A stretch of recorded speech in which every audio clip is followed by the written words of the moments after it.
For several years, people have asked me on my YouTube channel if I've tried a Plus bike.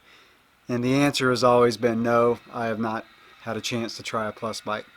Well, that changed a few weeks ago when Giant Bicycles had a demo at my local trail system. And I went there with the main purpose of test riding the Giant XTC Advanced Plus. And I honestly did that to report back that Plus bikes were fun, but they're not really valid for cross country because they're too sluggish and don't accelerate well. My opinion drastically changed that day, and I had a blast riding the Plus bike. I couldn't believe how much cornering traction I got on the bike.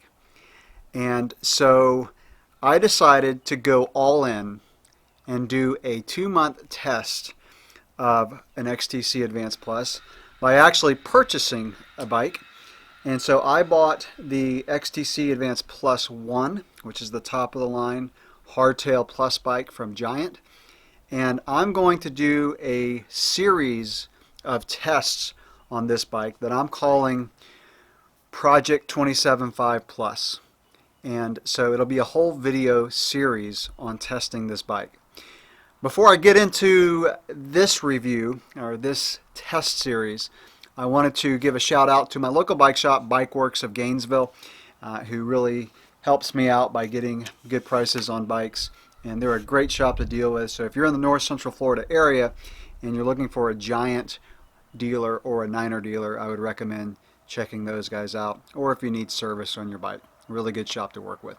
So let's get into it.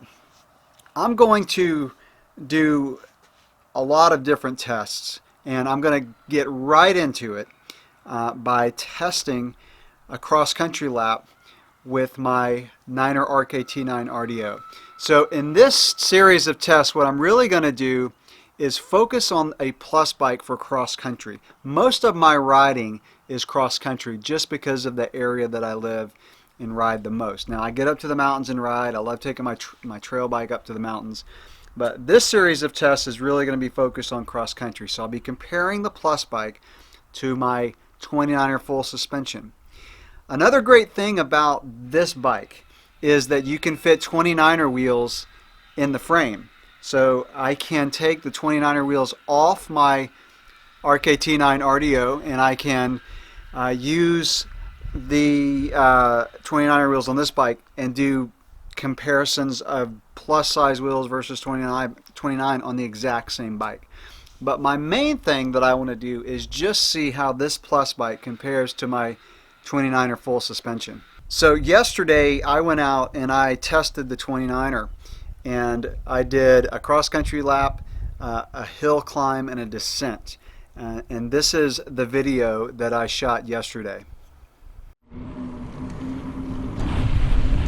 Alright, so I'm rolling up to the trailhead and I'm jumping right into the testing with the 29er and the 27.5 Plus. So today on the RKT9, and I want to do the test on this first because I've been riding this for a few weeks and it's a little bit of an adjustment period switching over to the 27.5 Plus. So today the first thing I'm going to do is a timed cross-country lap. And then I'm probably going to do a hill climb or two, and also do a descent where I just kind of get the bike going with my foot and just let it coast, and have a marker point at the top of the hill, bottom of the hill. And then tomorrow I'm going to get out on the 27.5 Plus, really get warmed up on that, get used to the way it handles, and do the exact same test. So the conditions will be about the same as far as moisture content in the soil. It really plays a big difference. So yeah, we're getting right into it.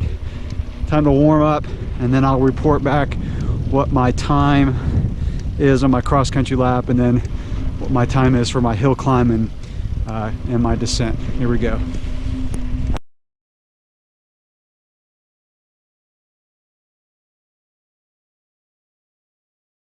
So the cross-country lap on the RKT9 29er full suspension was 14 minutes and 21 seconds.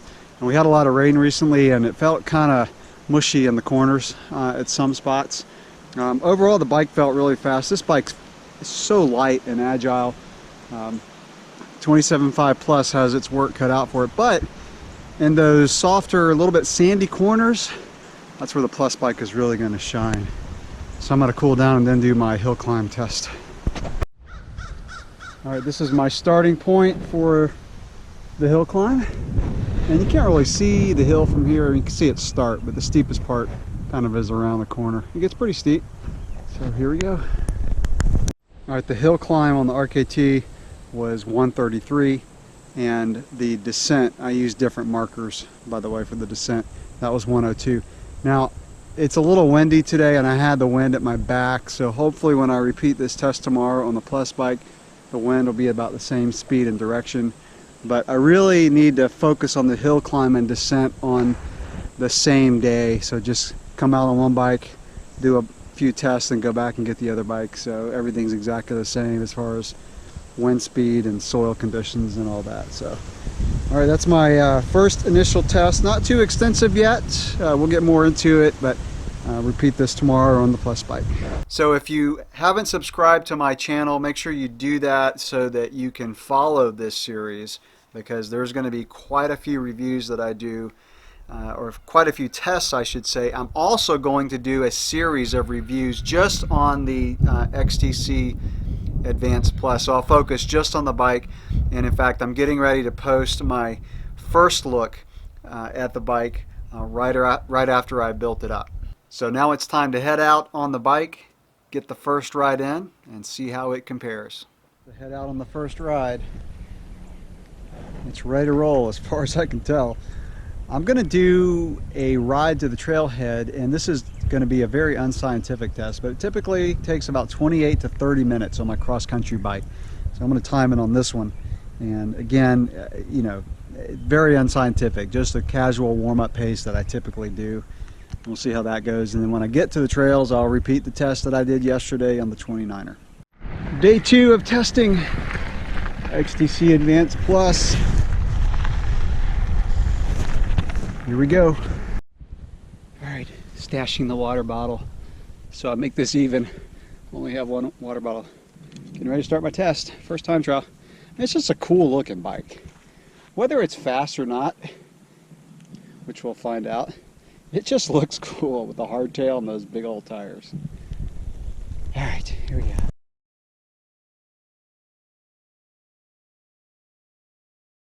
Cross-country lap. My time on this bike was 15:06. So that was 45 seconds slower than the RKT9 yesterday. Conditions are about the same. The wind is about the same speed and direction as yesterday, so I'm going to go do the hill climb and kind of start to break it down where this bike may be slower and where it may be faster. I did end up with 10 psi in the front and 11 in the back. And honestly, I feel like I could go a little bit lower. I've never run tires that low, so I'm a little nervous about doing it. These have tubes. I don't want to pinch flat, but man, really, you know, it's riding a Plus bike. It's just a different riding experience. You can just rail corners. I'm still learning the traction of this bike. I've got to spend some time on it before I really learn how to just throw this bike as hard as it can be thrown into the corners. So let's go do the hill climb. Do the hill climb. I think the seat post slipped a little bit. I did the recommended torque specs, and I think it went down a little bit. So I've got numbers on the back. I can tell. I need to raise it up a little bit. And you know, it's Saturday. I've got time, so I actually may repeat. I'm going to let a PSI out of both tires after I do the hill climb, and then I'm going to repeat the cross-country test. All right, so I did the descent and the climb. So the climb was 144 on this bike, 11 seconds slower than the 29er. So there is no getting around the weight of 27.5 Plus wheels. You feel it on the climbs, even on the cross-country lap. Whenever the trail went up, you could just feel it dragging. Still a blast to ride though. And the descent, exact same time, 102 on this bike, and it was 102 yesterday. So the seat post did slip. It's got this wedge. I've got this same design on my my cyclocross bike, and you have to get the torque specs like perfect. So I kind of felt that at the end of that cross-country lap, so I'm going to repeat it. I did let a little bit of air out of the tire. The tires had heated up, and so I put them back down to 10 in the front, 11 in the back. So I'm going to repeat the cross-country lap again with this PSI, a little bit less, and then the seat post hopefully staying where it's supposed to be. So here we go. I was faster. I was 14:53. So what is that, 13 seconds faster than the first time I did it, but still 32 seconds slower than the Niner. The seat post did better, but it still slipped a little bit. I'm getting really frustrated with this wedge. I put fiber grip, paste in there. I'm gonna have to get home and coat it inside there to keep it from slipping, because you don't want to over tighten a carbon post. So that's a little frustrating. At least it has numbers, and I felt like I didn't write down the number it was at before I left the house. I always use a tape measure, but now I know the number, so if it slips again, I know where to put it back. So I'll just have to keep an eye on that. I think I'll be able to remedy that, because again, I have the same design on my cross bike, and I'm going over barriers and jumping back on the saddle, and that one doesn't slip. So I think I just have to put some more paste in there. So that lap, I felt like I started to get it on the plus bike. I felt better in the corners. It's cool because you feel a little bit lower to the ground on this bike than you do on a 29er full suspension. So that combined with the grip on these tires, man, I'm telling you, you can just rip it in the corners. So it's a fun bike to ride. So I'm going to wrap up this first phase of testing. So I'll call this phase 1. I'm going to get back out and test some more next week. And the test I'm really curious about now is putting my 29er wheels on this bike and doing some back-to-back testing, either one day and then the next, or maybe the same day if I can do that. So anyway, again, that'll wrap it up for this one. Questions or comments, leave them below. Thanks for watching.